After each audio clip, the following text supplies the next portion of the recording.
Днес ще отида да си купя нова кола.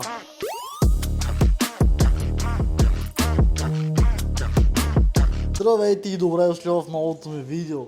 Днес ще отида да си купя нова кола. След дълго търсене мисля, че намерих подходящата и ще ви взема през целия път, който ще премина с мен. Да видите каква кола си избрах, да се обличаме, да стягаме куфарите и да тръгваме за България. Да, точно така. Ще си купя кола от България. Ще ви обясня в края на видеото каква е причината да си избера кола от България. Съм готов да тръгвам. Ще се видим на летището. Точно всички проверки. Часът е 4:30, самолетът ми излита в 5. Това означава, че трябва да намеря къде е самолетът и следващото ми включване ще бъде от България. Днес е големия ден. Часът е 9 без 20. Аз съм вече в София. Тъй като вчера ми падна батерията, не продължих клипа.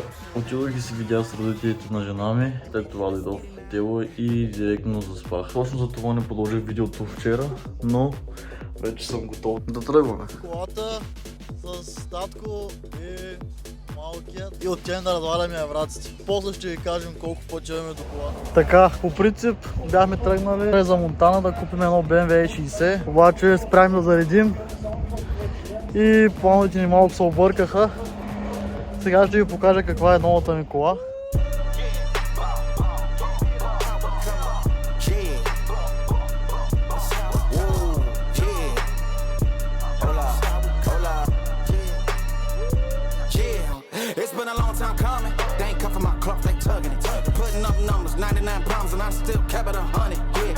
Както бях ви казал, трябва да си купя BMW E60, но когато видях това Audi A7, се влюбих в него и реших да си купя A7.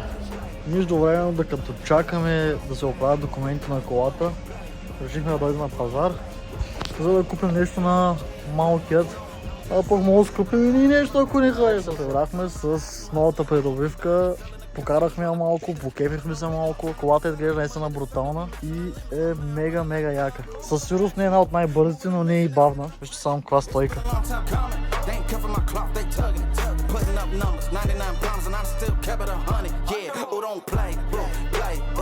Уникална е. Ето, приятели, вече се включвам от Берлин.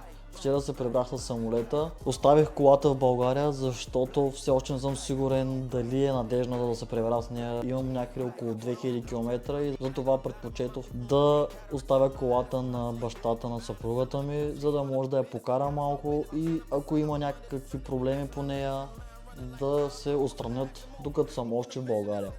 Възнамеряваме на 24-ти да се прибираме, защото имаме няколко важни неща в България, празненства по-точно. И още нещо, за което ще разберете може би в следващото видео. Сега ще ви обясня малко повече за колата и как стана така, че да се купя тази кола. Всъщност бяхме сложили винетка, заредихме горило и трябваше да тръгнем към Монтана, за да купим BMW E60, но когато спряхме да заредим, видях тази автокъща и просто реших да вляза вътре. Когато влязох, видях мечтаната си кола A7. Сега, за много от вас ще кажете, ама тази A7, какво толкова е специалното?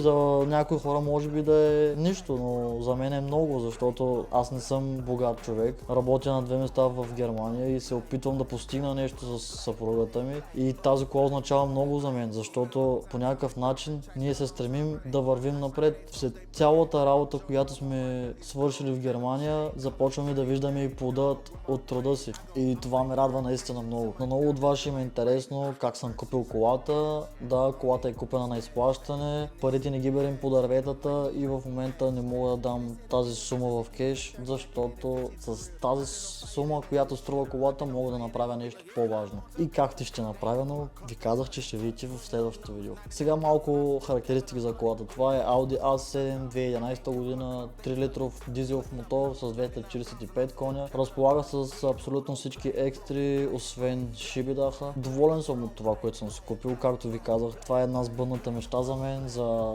бедното симпатичното момче от село Кокорево. Това е много добре. От тук нататък ще се опитваме да постигаме все повече и повече с моята съпруга. Стига Господ е с нас, аз вярвам, че ние ще постигнем още много в живота. За всички, които ме подкрепиха и ми честитиха за новата кола, ви казвам едно благодаря. Радвам се, че получих толкова много позитивни коментари от вас. Наистина много се зарадвах от вашите коментари, че ме подкрепихте, че ми честитихте новата кола. Благодаря ви отново сърдечно. Ако видеото ви е харесало, лайквайте, шервайте и коментирайте. Също така не забравяйте да ме последвате в TikTok и Instagram.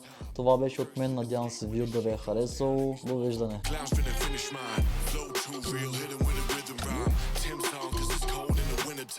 I'm a boss, yeah, you know that I'm finna shine. Got the money in the bank like